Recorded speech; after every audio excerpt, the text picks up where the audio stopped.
Dear students, last topic of this unit is viscosity. What is viscosity? It is the internal resistance to the flow of liquid which arise due to internal friction between layers of liquid when they slip on one another. जब liquids की layers एक दूसरे पर slip करती हैं तो slip करने पर उन लेयर्स के बीच में जो इंटरनल फ्रिक्शन होता है, that internal friction is responsible for the resistance which is known as viscosity.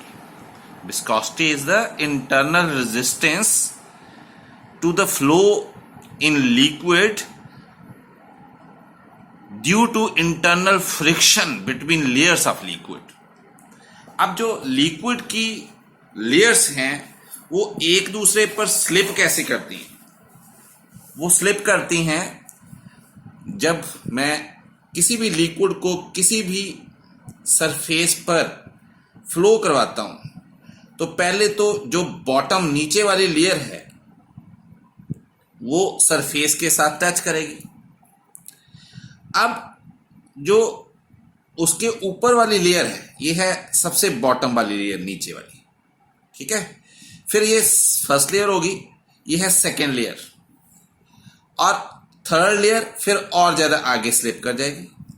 तो ये ऐसे लेयर बाय लेयर आगे से आगे लेयर्स एक दूसरे पर स्लिप करती जाती हैं. ये थर्ड लेयर है.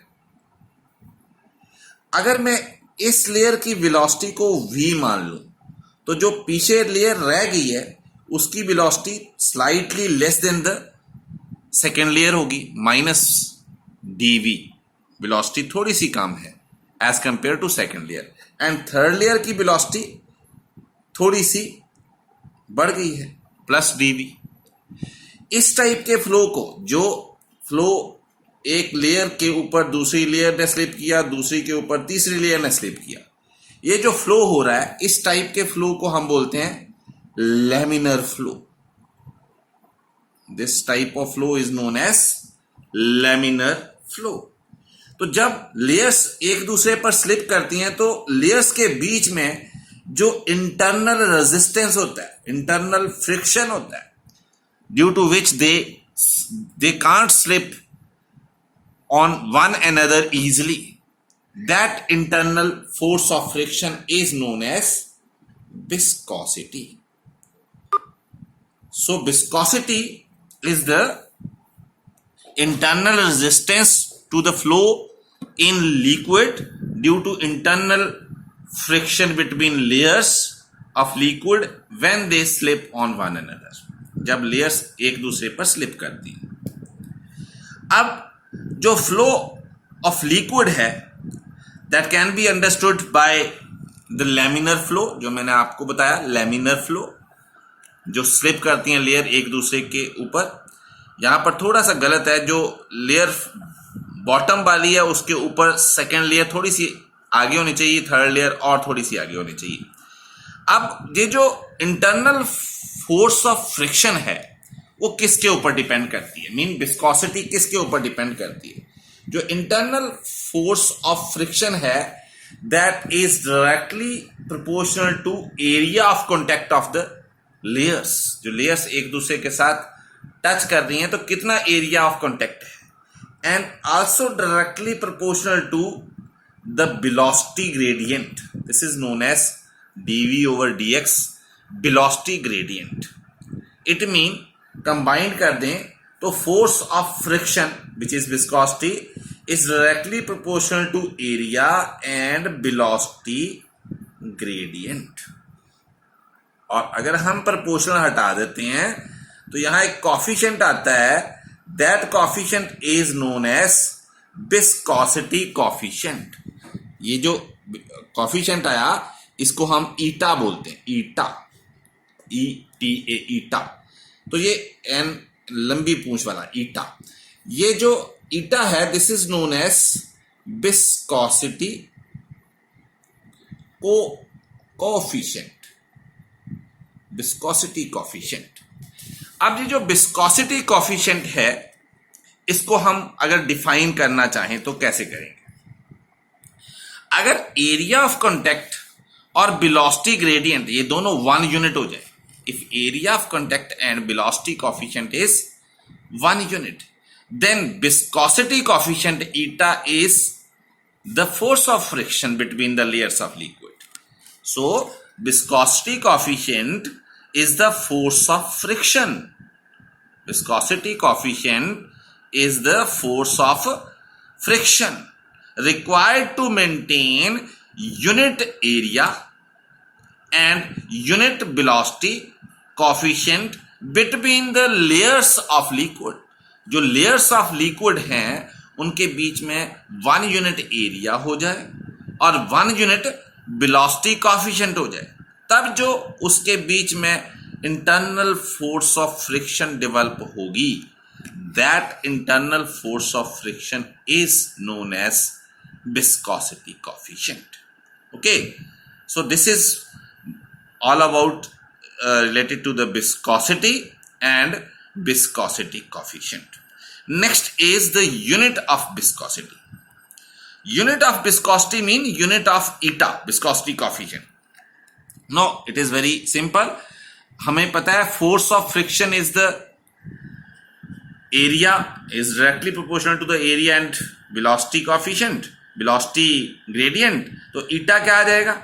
Force of friction into dx mean distance between the layers of liquid over velocity and area. तो फोर्स की यूनिट सीजीएस सिस्टम में क्या होती है? Dine.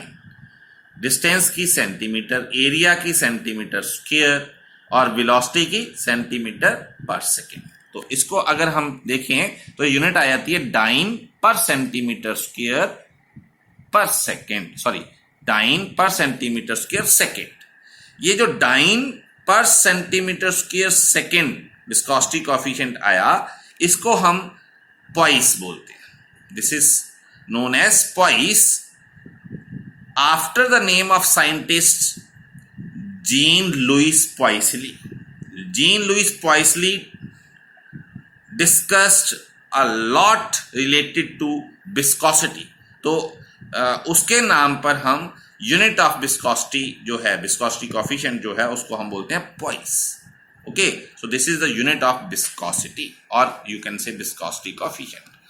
Next, factor affecting viscosity, nature of liquid. It depends upon nature of liquid that viscosity is less और more. For example, all we know that water is less viscous, honey, shahad is more viscous, glycerin is more viscous, petrol, diesels are less viscous. Why? Because of the intermolecular forces present in between them. More the intermolecular forces, agar intermolecular forces large hain, larger will be the viscosity. Viscosity will be high. For example, water has higher viscosity than alcohol. Alcohol has higher viscosity than petrol. वो आराम से उड़ जाता है क्योंकि उसमें intermolecular forces weaker होती है. Intermolecular forces in terms of hydrogen bonding और वंडरवाल फोर्सेस हो सकती हैं. मतलब ज्यादातर हाइड्रोजन बॉन्डिंग और वंडरवाल फोर्सेस ही डिसाइड करती हैं कि कोई चीज लेस विस्कस है और मोर विस्कस है. फॉर एग्जाम्पल, जो ग्लिसरीन है उसमें हाइड्रोजन बॉन्डिंग बहुत ज्यादा होती है. दैट्स वाई हनी जो शहद है उसमें भी हाइड्रोजन बॉन्डिंग ज्यादा है, वाटर में कम है. तो दैट्स वाई जो ग्लिसरीन है is more viscous and move slowly. जो ज्यादा विस्कस होगा वो स्लोली मूव करेगा क्योंकि उसकी विस्कोसिटी बहुत ज्यादा है. अब जो ग्लास है, शीशा glass, is having very much high viscosity.